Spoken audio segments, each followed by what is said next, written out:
The relentless Texas sun beat down on Katherine Anderson's small farm as she knelt before her husband's grave, the wound of his passing still fresh after 6 months. Fort Worth, Texas in 1878 was no place for a woman alone, but Katherine had little choice but to continue on, managing the modest cattle ranch her husband James had built with his bare hands before typhoid stole him away at the young age of 32. "I brought your favorite wildflowers," Katherine whispered, her voice barely audible over the gentle rustling of the tall grass. At 27, she was a young widow in a dangerous land, her chestnut hair pulled back in a practical bun, her once vibrant blue eyes now dulled by grief and exhaustion. "The cattle are doing well enough. I've hired some help, just like you said I should." The sound of approaching hoofbeats made Katherine rise quickly, wiping away tears as she turned to face the rider. She didn't recognize the man approaching, and strangers rarely meant good news in this part of Texas.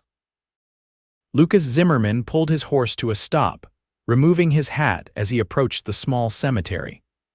He was tall and sun-bronzed, with kind eyes that stood in contrast to the hard lines of his face. At 31, he carried himself with the quiet confidence of a man who had seen much of life's harshness. "Begging your pardon, madam," he said, his voice deep and respectful. "Name's Lucas Zimmerman. I was told in town I might find work here." Katherine stood straighter, adjusting the faded gray dress that hung loosely on her frame. "I've already hired hands for the season, Mr. Zimmerman. You do better trying the Crawford place about 5 miles east." Lucas shifted his weight, dust rising around his worn boots. "I heard specifically that the Anderson place needed someone who knows cattle and can handle the rough jobs. I've worked ranches from Montana to Mexico." "Who told you that?" Katherine asked, suspicion lacing her voice. "Fellow named Dawson at the Mercantile." "Said your foreman quit last week, left you in a bind." Katherine's shoulders slumped slightly. News traveled fast in Fort Worth, and her situation was apparently becoming common knowledge. Without a foreman, the upcoming cattle drive would be impossible, and without that income, she might lose everything. "I can pay $15 a month and provide meals," she said finally. "The work is hard and I expect full days." Lucas nodded. "That'll do fine, madam." As they walked back toward the main house, Katherine kept a careful distance.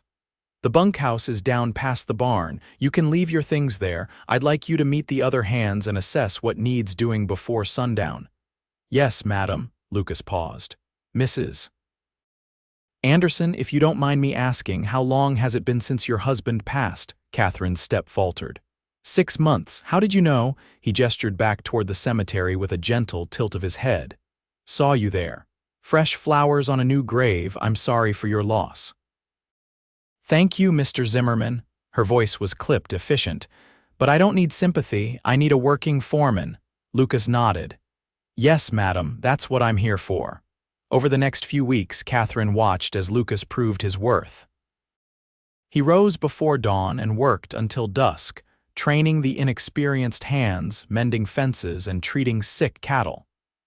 His knowledge of ranching was evident, and the other workers quickly came to respect his leadership.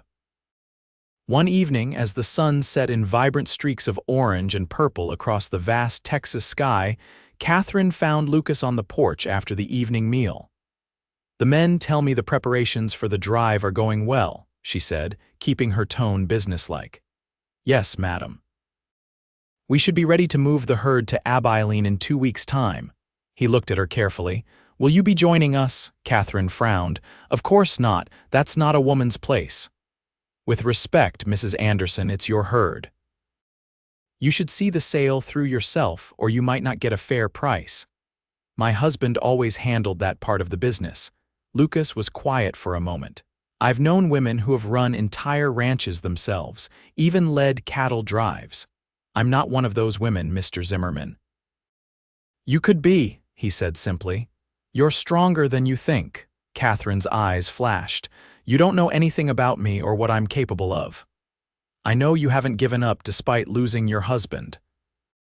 I know you get up every day and keep this place running when many would have sold out and moved back east. I have nowhere else to go, Katherine admitted, her voice softening slightly. And James loved this land. It would dishonor his memory to abandon it. Lucas nodded. Then honor it by learning everything about running this ranch. Let me teach you. Katherine regarded him suspiciously. Why would you do that? Because it's the right thing to do, he said simply. Against her better judgment, Katherine agreed. Each morning before the regular ranch work began, Lucas taught her about cattle, showing her how to judge their health, how to predict weather from the sky and animals' behavior, and how to keep proper accounts for the business. Though she had lived on the ranch for 5 years of her marriage, James had always insisted on handling these matters himself. On a clear morning in late April, Lucas was teaching Katherine to use a lasso when Sheriff Tom Miller rode up to the ranch house. His expression was grim as he dismounted. "Mrs. Anderson," he said, touching the brim of his hat. "Mr. Zimmerman." "Sheriff," Katherine acknowledged. "What brings you out this way? I'm afraid I have some troubling news. Benjamin Hargrove has returned to the area." Katherine's face drained of color.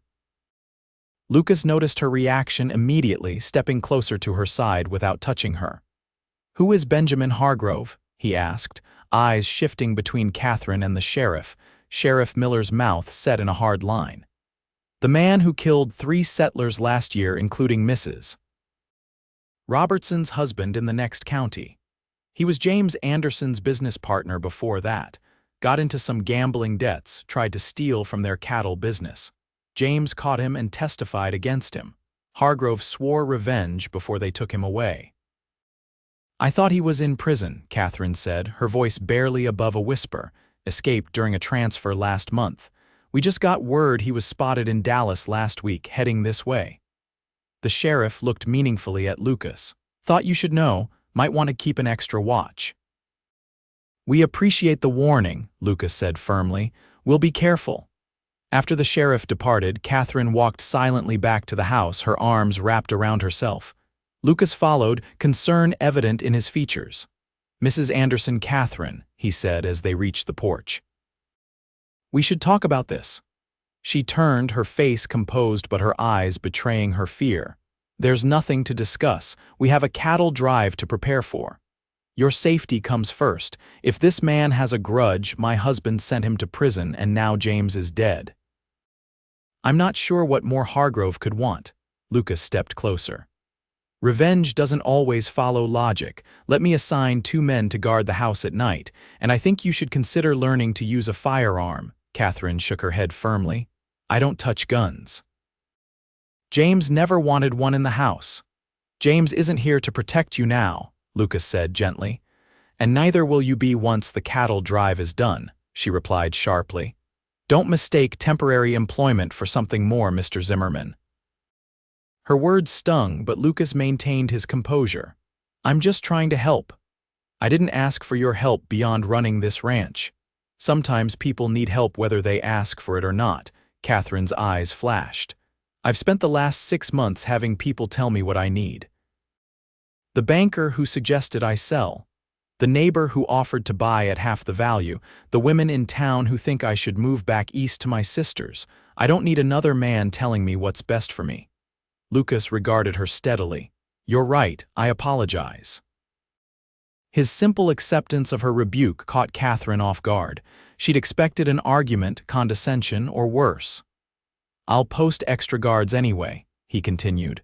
"Consider it protection of ranch assets rather than just you if that sits better." Before she could respond, he turned and walked toward the bunkhouse, leaving Katherine with the unfamiliar feeling that she'd been unfair. The next morning, Katherine found a small revolver on the kitchen table with a note in Lucas's neat handwriting. "Your choice, but it's here if you need it." She stared at it for a long moment before hiding it in a drawer, unwilling to touch it but equally unwilling to dismiss Lucas's concern entirely. As the day of the cattle drive approached, tension on the ranch increased. The men worked from dawn to dusk, preparing the herd, checking equipment, and stocking supplies for the long journey to Abilene. Katherine found herself working alongside them, applying the knowledge Lucas had shared over the past weeks. One evening, Lucas found her in the barn examining the ledgers by lantern light. "You should be resting," he said quietly. "Tomorrow will be a long day." "I need to understand these figures before you leave," she replied, not looking up. "I won't be cheated by the buyers in Abilene." "About that," Lucas said, leaning against a post, "I still think you should come with us." Katherine finally raised her eyes to meet his. "We've been over this, it's not proper." "Proper won't keep this ranch running." Lucas approached, taking a seat across from her. "Mrs. Anderson, Katherine, I've watched you these past weeks. You've learned faster than any hand I've trained. You understand cattle and this business. You have a right to see the results of your work. And what would people say about a woman traveling with a dozen men for weeks on the trail? They'd say you're a businesswoman protecting your interests." He leaned forward. "I'd make sure of it." Something in his steady gaze made Katherine's heart quicken unexpectedly. It had been so long since she'd felt anything beyond grief and determination that the sensation alarmed her. She stood abruptly.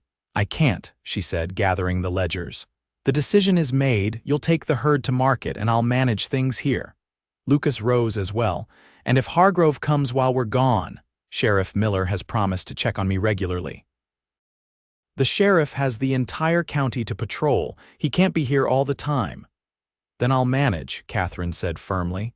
"As I've had to do since James died." Lucas's expression softened. "You don't have to do everything alone."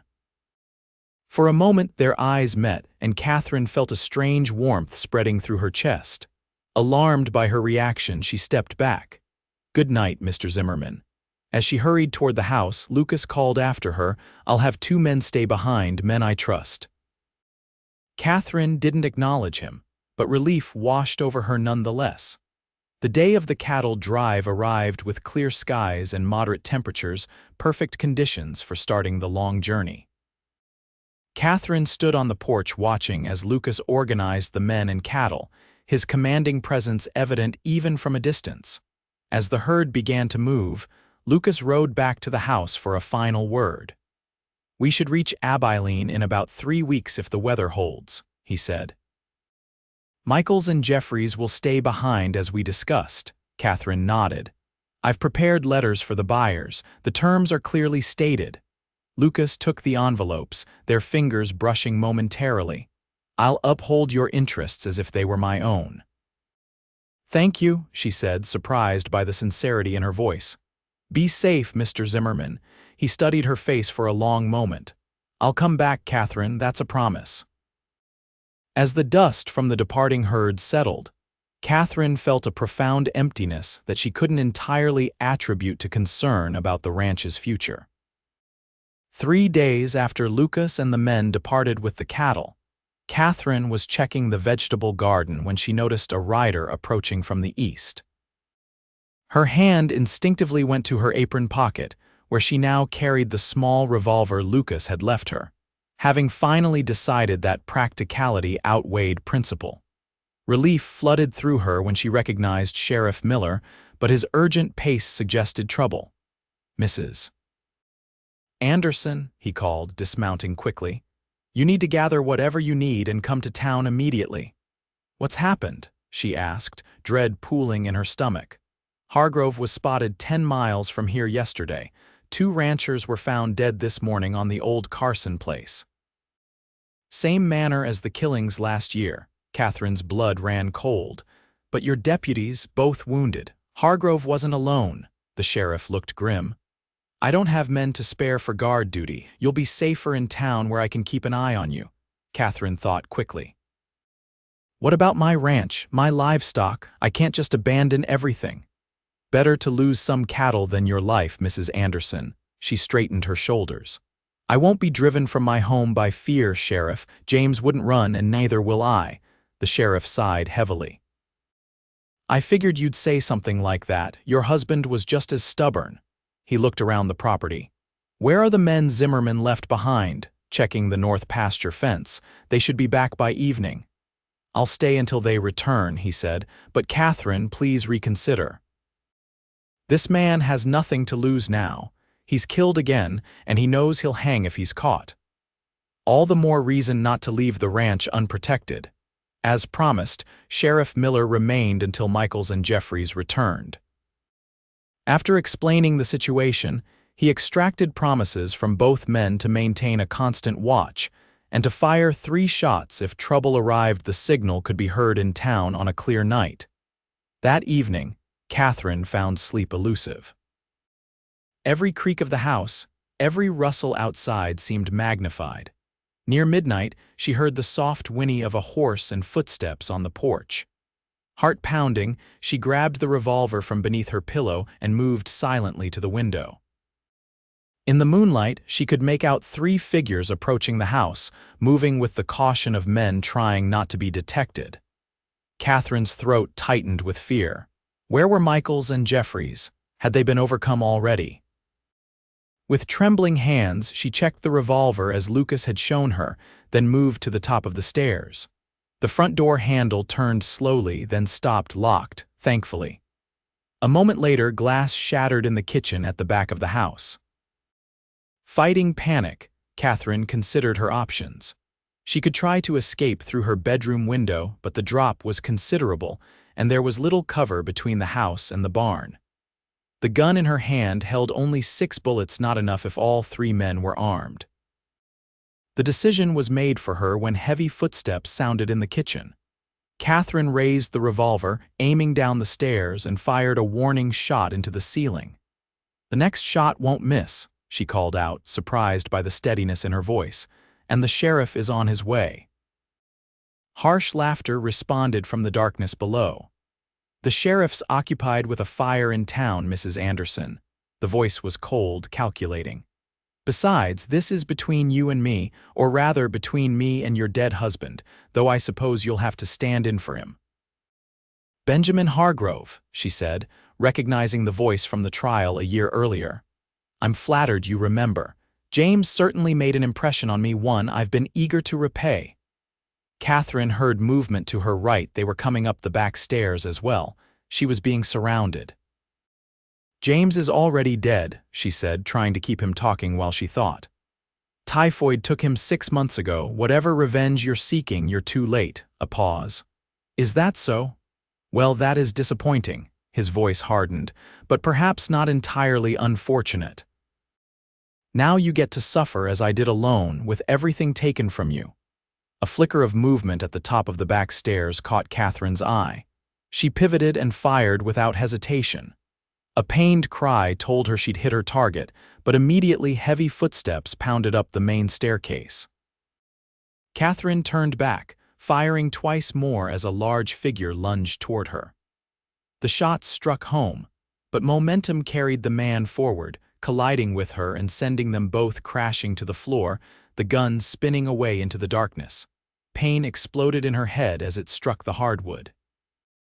Through blurred vision, she saw Hargrove looming over her, blood spreading across his shirt from her shots, but still very much alive and now armed with a wicked-looking knife. "James always said you were his good fortune," Hargrove wheezed, clearly injured but determined. "Let's see how fortunate you feel when I'm done." As he raised the knife, a deafening shot rang out, and Hargrove jerked backward, a look of surprise crossing his face before he collapsed beside her. Katherine struggled to focus as a familiar voice called her name. Boots thundered up the stairs, and suddenly Lucas was there, gathering her into his arms, his face tight with concern. "Katherine, can you hear me? Are you hurt?" "Lucas," she whispered, confused. "The cattle drive." "I couldn't leave," he admitted. "Something felt wrong. I sent the men ahead and doubled back."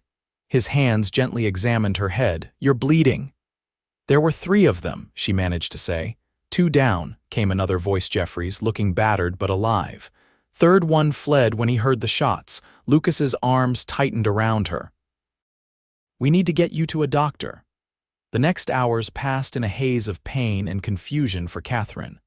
The doctor in Fort Worth confirmed a concussion but no fractures. Sheriff Miller arrived by morning, having extinguished the diversionary fire Hargrove's accomplices had set. One of the attackers had died, the other was badly wounded but would likely survive to stand trial. The third man had vanished into the night. When Katherine was finally allowed to return to the ranch 3 days later, she was surprised to find Lucas still there, having sent word to the cattle drive to continue without him. "You should have gone with them," she said as he helped her from the wagon. "The cattle are your responsibility." "You're my responsibility," he replied simply. Katherine stiffened. "I'm not your responsibility, Mr. Zimmerman. I'm your employer." Lucas sighed. "Katherine, can we speak plainly? I stayed behind because I care what happens to you. Not as an employee, but as a man who has come to admire a remarkable woman." Katherine felt her chest tighten. "Lucas, I can't." "I know," he interrupted gently. "You're not ready. Grief doesn't follow a schedule, and neither does healing." She looked away, unable to meet his gaze. "James was my whole life for 5 years. When he died, it felt like part of me died too. I don't know if that part can ever come back." Lucas reached out slowly, giving her time to pull away, and brushed a strand of hair from her face. "The heart is resilient, Katherine. More so than we give it credit for. And if mine isn't," she whispered, "then I'll wait until it is." Her eyes snapped up to meet his. "What? I'm not asking for promises," Lucas said. "Just possibility, the chance to show you that life can be full again." "I'm not ready to feel," Katherine admitted, voicing the fear that had haunted her since James's death, that opening her heart again would somehow dishonor his memory, or worse, expose her to the same devastating pain she'd already endured. Lucas nodded, his expression gentle. "Then I'll wait until you are." Something in his patient acceptance broke through a barrier Katherine hadn't even realized she'd built. Tears filled her eyes for the first time since James's funeral. "What if it takes years?" she asked. "Then it takes years." "Why would you wait for someone so broken?" Lucas smiled slightly. "You're not broken, Katherine. You're healing. And some things are worth waiting for." In the weeks that followed, Lucas organized a new cattle drive with the remaining stock, but this time, Katherine decided to accompany them. The journey to Abilene was arduous but educational, and she discovered a strength within herself she hadn't known existed. The men respected her authority, particularly after word spread of how she had faced down Hargrove and his men. By the time they reached the Kansas railhead, Katherine had earned a reputation as a formidable businesswoman. Lucas kept a respectful distance throughout the journey, offering guidance when asked, but never presuming. His patience only increased Katherine's growing admiration for him. On their last night in Abilene, after successfully negotiating the sale of their cattle, Katherine found Lucas sitting alone by the hotel's small garden. "You got us a good price," she said, taking a seat beside him. "Better than I expected." "It was your negotiation that did it," he replied. "You've become quite the cattle baron," Katherine laughed, the sound surprising her with its lightness. "Hardly, but I'm learning." They sat in comfortable silence for a moment, watching fireflies dance in the growing darkness. "I've been thinking about the future of the ranch," Katherine said finally. "It's too much for me to manage alone, even with hired hands." Lucas nodded, his expression carefully neutral. "Have you considered selling after all?" "No," she said firmly, "but I have considered a partnership." He looked at her questioningly. "A business partnership," Katherine clarified, "with someone who knows cattle and has proven his worth, someone I trust." "That sounds sensible," Lucas said carefully. "Do you have someone in mind?" Katherine met his gaze steadily. "I think you know I do." A slow smile spread across Lucas's face. "A business partnership only, Mrs. Anderson?" "For now," she admitted softly. "I'm still not entirely ready for more, but I'm beginning to think I might be someday. Then, as I said before, I'll wait." The return journey to Fort Worth seemed shorter somehow, filled with plans and possibilities rather than grief and obligation. When they arrived back at the ranch, it felt different to Katherine, no longer just a reminder of what she had lost, but perhaps the beginning of something new. As summer gave way to autumn, Katherine and Lucas settled into an effective partnership. The ranch prospered under their combined management, and Katherine found herself smiling more often, laughing occasionally, and thinking of James with fondness rather than paralyzing grief. On the anniversary of James's death, Katherine visited his grave alone, placing wildflowers as she had done monthly since his passing. "I miss you," she said softly. "I always will. But I'm learning to live again, James. I think you'd want that for me." As she walked back toward the house, she saw Lucas waiting at her respectful distance. When she reached him, she took his hand for the first time. "Thank you," she said simply. "For what? For waiting, for understanding." Lucas squeezed her hand gently. "Has anything changed?" Katherine nodded slowly. "I think I might be ready to feel again." The kiss they shared was gentle, tentative, a beginning rather than a destination. When they parted, Lucas's eyes held a question. "Yes," Katherine answered, "I'm sure." Winter in Texas brought occasional snow and long evenings by the fire. Katherine and Lucas were married by the local minister in a small ceremony attended by their ranch hands and a few friends from town. Sheriff Miller gave the bride away, joking that it was the happiest duty he'd performed in years. As they stood on the porch of their home, now truly theirs, together watching the first snow of the season, Lucas wrapped his arms around Katherine from behind. "Any regrets?" he asked. She leaned back against his solid warmth. "Only that I made you wait so long." "Some journeys can't be rushed," he replied, "and we have plenty of time ahead of us." In the spring, the ranch expanded, purchasing neighboring land when the elderly owner decided to retire. By summer, Katherine was with child, her face glowing with a happiness she had once thought impossible to feel again. Their son, James Lucas Zimmerman, was born on a clear autumn day, with his father pacing anxiously outside the bedroom door until the midwife finally allowed him to enter. The love that flooded Lucas's eyes when he held his son for the first time nearly overwhelmed Katherine. "He has your eyes," Lucas whispered, gently touching the infant's tiny hand. "And your stubborn chin," Katherine replied with a tired smile. As years passed, the Zimmerman Ranch became one of the most successful in the county. Katherine and Lucas welcomed a daughter, Elizabeth, 2 years after James, and later another son they named Thomas. On their 10th wedding anniversary, Lucas surprised Katherine with a small wooden box. Inside was the note he had left with the revolver all those years ago, now yellowed with age. "You kept this?" she asked, touched by the sentiment. "I kept everything from those days," he admitted. "Every moment that led me to you." Katherine leaned her head against his shoulder, watching their children play in the yard where she had once stood alone in her grief. "Thank you for waiting," she said softly. Lucas kissed the top of her head. "I would have waited forever." "I know," she replied. "That's why I didn't need to make you wait that long." The sun set over their land, painting the sky in vibrant colors, a fitting backdrop to a love that had been patient enough to let healing happen and strong enough to endure through the waiting. For Katherine, who had once believed her heart was permanently broken, the fullness of her life now was proof that some endings were really beginnings in disguise, and some loves were worth waiting for.